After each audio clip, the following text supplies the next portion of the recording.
Hello everyone, we're looking at HIV virus from an emergency perspective. HIV or human acquired deficiency virus damages a person's body by destroying specific blood cells called CD4 cells, which are crucial to help the body fight diseases.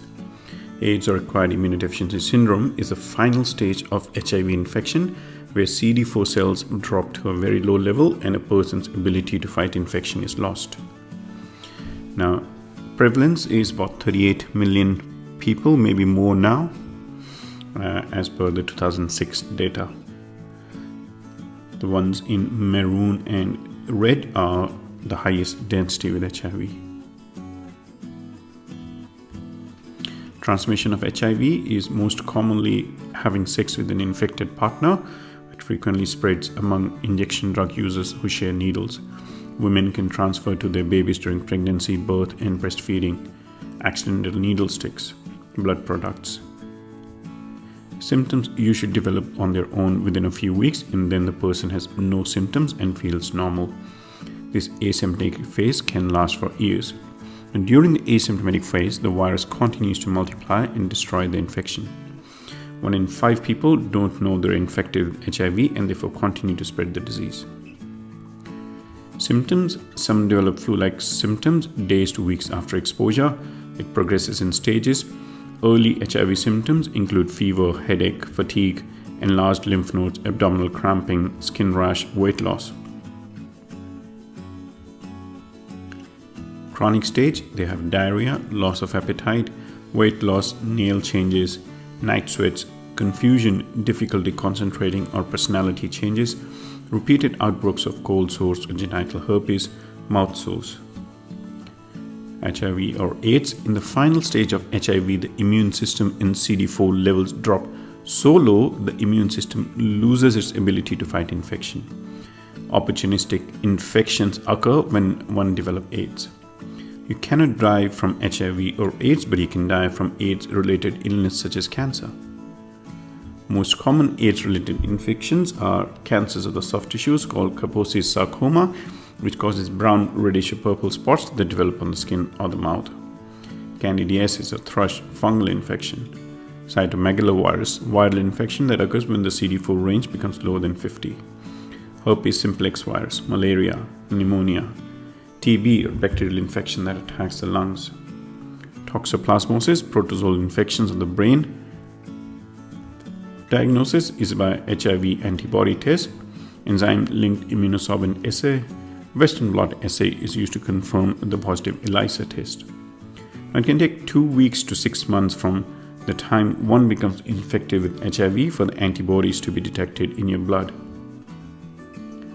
Lab work includes a blood count, complete blood count to detect the number and type of cells in your body.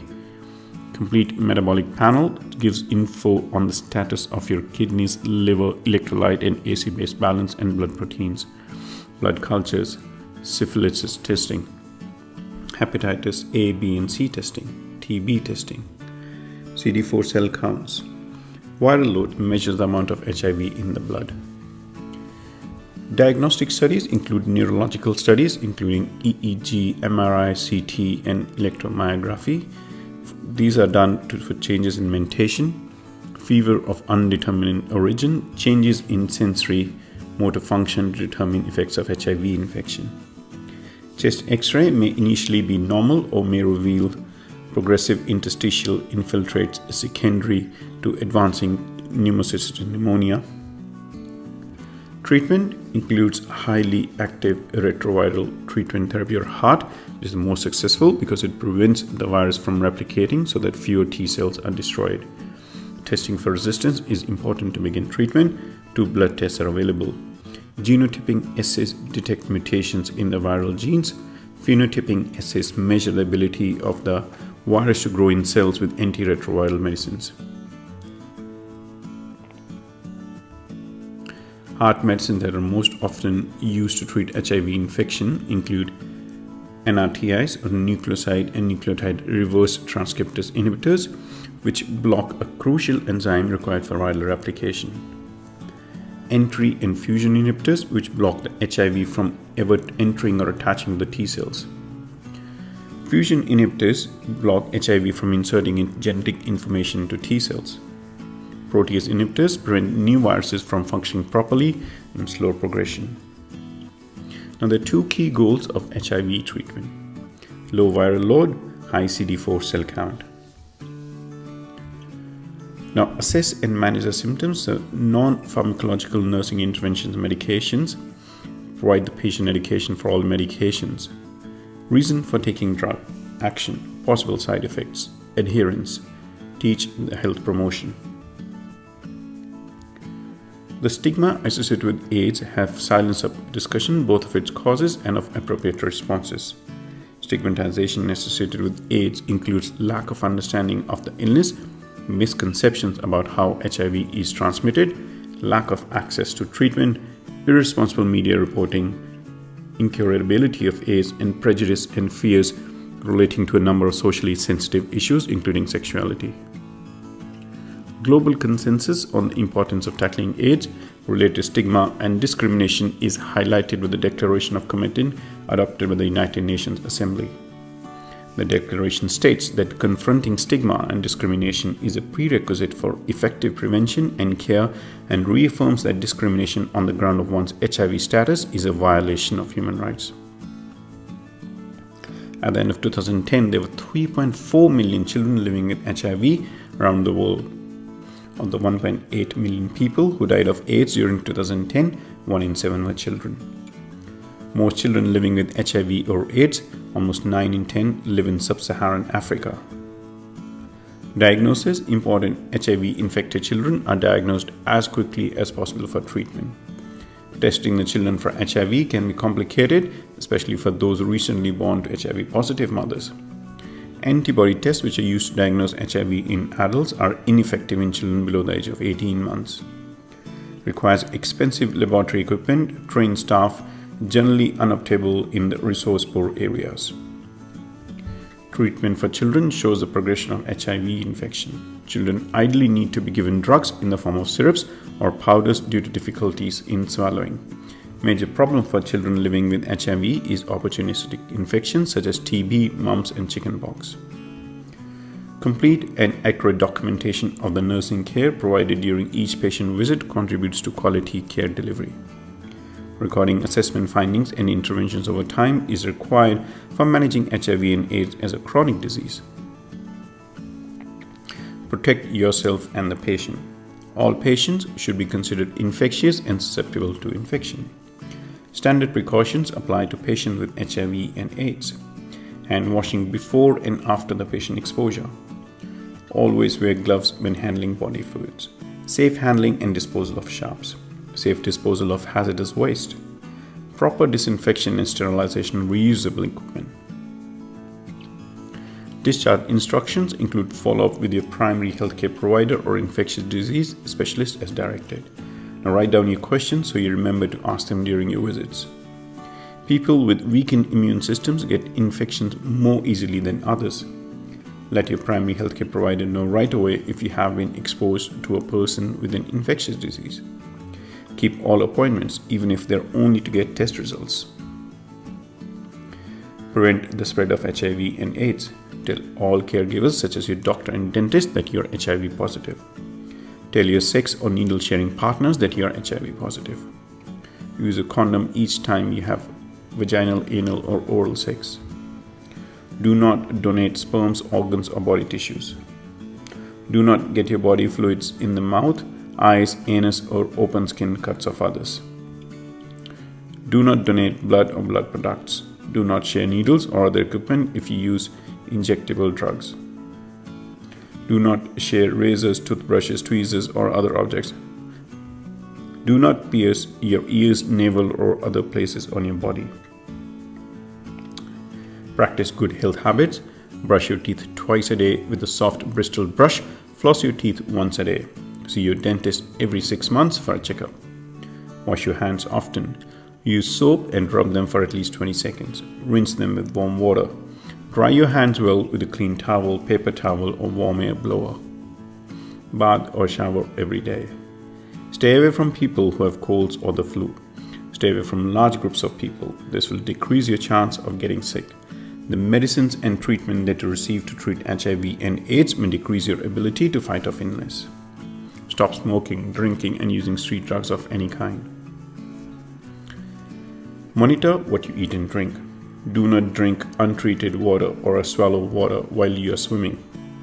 Eat enough food to keep your weight from decreasing. Germs may be on certain foods. These foods may cause a stomach or bowel infection. Avoid raw or undercooked eggs. Poultry, meat, seafood, and cold cuts. Do not eat soft cheese or unpasteurized dairy products or juices. Prepare the food safely. Do not let cooked food touch uncooked food or cutting boards or dishes used for uncooked food. Wash all fruits and vegetables well before eating them. Keep your refrigerator and shower clean to decrease the risk of mold. Now contact your caregiver if you have fever, chills, or night sweats. You have sore or large lymph nodes in your neck, jaw, armpit, or groin. If you feel tired and it doesn't go away. If you have diarrhea that doesn't get better. You have lost more than 10 pounds in a short period of time. Your skin is bleeding or bruising. You have white spots or sores in your mouth, throat, vagina, or rectum. You have cough, shortness of breath, or chest tightness. You notice changes in your menstrual cycle or flow. Your skin is itchy, swollen, or has a rash. Your medicine may be causing these symptoms. This may mean you're allergic to your medicine. If you have other body changes that are worrying you.